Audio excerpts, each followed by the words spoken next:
the things we choose not to hide. Can a man built entirely from secrets love a woman who has spent her whole life believing that love, for her, was simply not allowed? The widow arrived in Vienna in the autumn of 1893 without a single letter of recommendation, only a leather trunk, a 7-year-old daughter, and a reputation she had not earned. The scandal had followed her from Prague the way a shadow follows a flame. Her husband, a celebrated architect, had died owing money to half the city. When the creditors came, they took the house, the furniture, and most cruelly, the story. The version they left behind was the one that served them best, the version in which the widow had spent lavishly, had been indifferent to the debts, had perhaps even encouraged them. None of it was true. But truth, she had learned, is the first casualty of a man's financial ruin.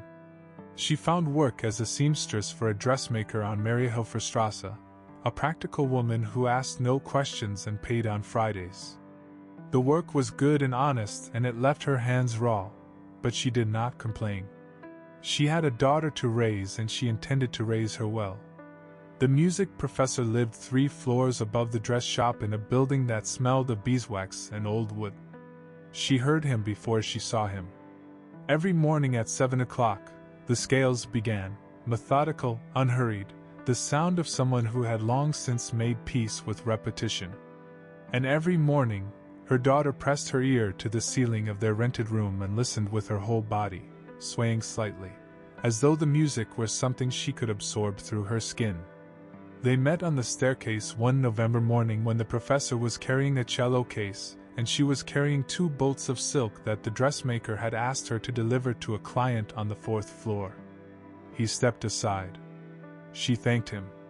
He noticed the bolts of silk and said somewhat absurdly that he had always believed silk was the closest material to music because both existed entirely in time and disappeared when they stopped moving. She did not know what to say to that, so she said nothing at all, which turned out to be exactly the right response. He laughed at himself and took the bolts of silk from her arms without asking and carried them up the stairs and handed them to the client, and then walked back down as though that were a perfectly ordinary thing to do. He was not a handsome man in the way that announces itself. He was thin, with a scholar's slightly hunched posture and eyes that were too large for his face, and he had the habit of listening so carefully that people sometimes felt briefly famous in his presence. He had a minor reputation in Vienna's concert halls, not as a performer, which he had given up at 32 after a nerve injury to his left hand, but as a teacher. His students spoke about him with an intensity that suggested he was teaching them something beyond scales. She kept her distance. She was a widow in difficult circumstances with a child, and she understood her position in the world precisely, without self-pity but without illusion. Men who expressed interest in her were either careless about reputation or calculating about need, and she had developed an accurate eye for both. The professor seemed to be neither, which made her more cautious, not less. Her daughter solved the problem by falling in love with the cello herself. She heard the child playing with a pencil one afternoon, drawing the bow shape on the floor and humming, and something shifted in her chest, not quite guilt, not quite grief, but something adjacent to both. Her husband had never allowed music in the house. He had called it impractical. She had never argued, but the silence had cost her something she could not have named at the time. She knocked on the professor's door. He charged her nothing for the lessons. She refused this immediately, and they argued about it on the landing for 10 minutes before reaching a compromise. She would alter 2 of his concert shirts in exchange for each lesson. It was an absurd arrangement, and they both knew it, and knowing it together became, over the following weeks, a kind of warmth between them. She began to understand that he was lonely in a way he had arranged his life around not noticing. His apartment was full of books and scores and a particular quality of fastidious order that she recognized as the order of a man who has no one to disorganize things. He had no family in Vienna.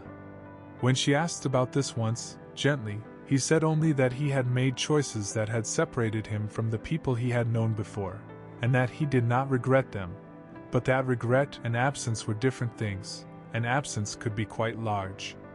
She did not ask what choices. She was not yet a person he had invited that far. What she learned later, she learned in pieces, and the pieces only made sense once she had the whole picture. The professor had a past that Vienna did not know about because he had constructed his present with some care to prevent that knowledge from arriving. He had been born not in Graz, as he told everyone, but in a village in Moravia, the son of a Jewish wool merchant. He had left at 19 with a scholarship and a new name, not quite a lie, more of a translation, the kind of reinvention that the century made available to men of ambition and flexible identity. He was not ashamed of where he had come from.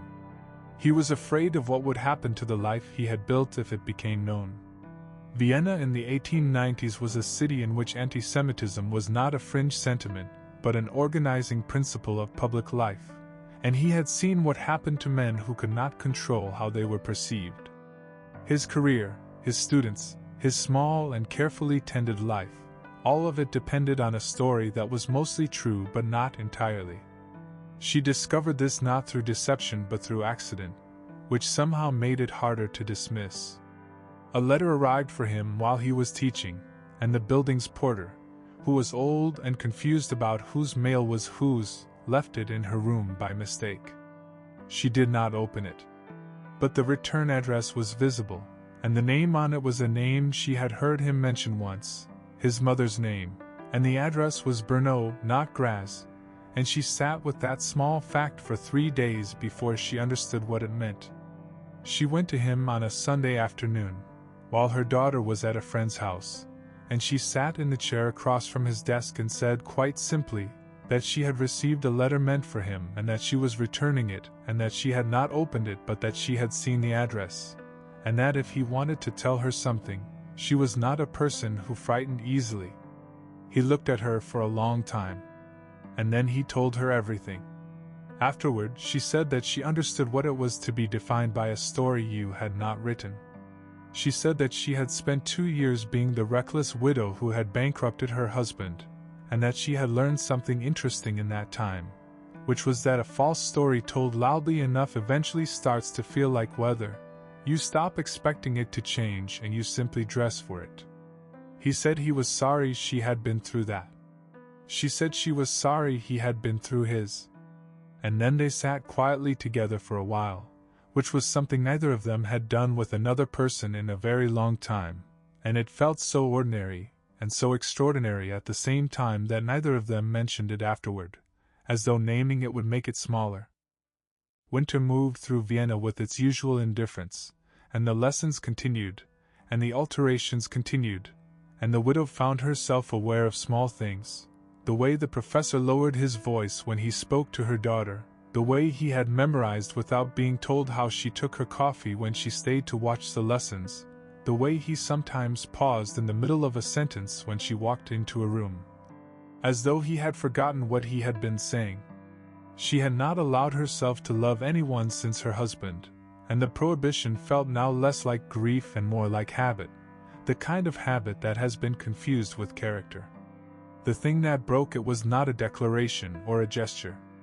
It was a Tuesday morning in February when she arrived at the professor's door and knocked, and he did not answer, and she found him at his desk with his head in his hands because one of his best students, a boy of 17 who had been with him for 4 years, had been withdrawn by the student's father, who had heard a rumor, only a rumor, that the professor might be Jewish, and had decided that regardless of whether it was true, the association was no longer worth the risk. She stood in the doorway and looked at him and understood that she was watching a man prepared to disappear back into his armor, to rebuild the distance he had kept between himself and everything that could be taken away. She said quite clearly that if he intended to spend the rest of his life at half a measure because the world was unkind, she found that terribly boring, and she thought he was capable of better, and furthermore she was speaking from experience. He looked up at her. She said she was also in love with him, and had been for some time, and that she considered this a separate and logistically complicated problem, but she had mentioned it in case it was relevant to his thinking. He was quiet for a long moment. Then he said that he was in love with her too, and had been since she had stood on the staircase with 2 bolts of silk and had said absolutely nothing in response to a very strange thing he had said, and he had thought about that moment more times than he could count, and that he had been frightened because he had worked very hard to build a life that could not be destroyed, and she was the first thing in years that felt worth risking it for. She said that she thought fear was probably a reasonable response, and she did not intend to talk him out of it. He said that was not actually helpful. She said she knew. What followed was not simple. The professor withdrew from his usual performing circuit and placed a notice in a small but respected musical journal, brief and precise, acknowledging his origins. It cost him several students and 2 professional connections, and he wrote through the consequences with a steadiness that surprised even himself. What he had not anticipated was how it would feel to be fully seen and not diminished by it. The widow, for her part, wrote a letter to the lawyers who had managed her late husband's estate, requesting a formal accounting of the debts and their origins. It took 3 months and a second letter, this one delivered through a solicitor who owed her a favor, but the accounting eventually revealed what she had always known. The debts had predated her marriage by several years and were entirely her husband's own. The documentation was dry and legal and changed nothing in the stories people told, but it changed something in the way she held herself, the way she occupied the space she was standing in. They married in the spring of 1895 in a small ceremony in Vienna attended by the professor's remaining students, the dressmaker who asked no questions, and a woman who had been the widow's neighbor in Prague and had known the truth about the debts all along and had kept it faithfully and silently for 3 years. Her daughter wore a dress of pale green silk and played a short piece she had composed herself, which was not technically accomplished but was unmistakably beautiful.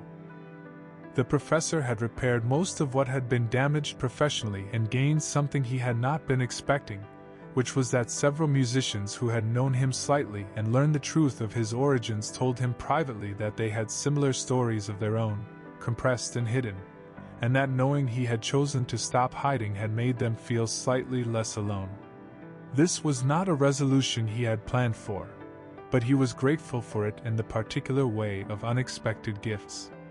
Years later, their daughter would become a musician of considerable reputation, and she would dedicate her first public concert to 2 people who had taught her, she said, that the notes you play are only half of music. The rest is knowing when to stay in the room and let someone hear you. Neither her mother nor the professor explained publicly what she meant by that. But in the 3rd row, they understood, and they held hands, and neither of them let go.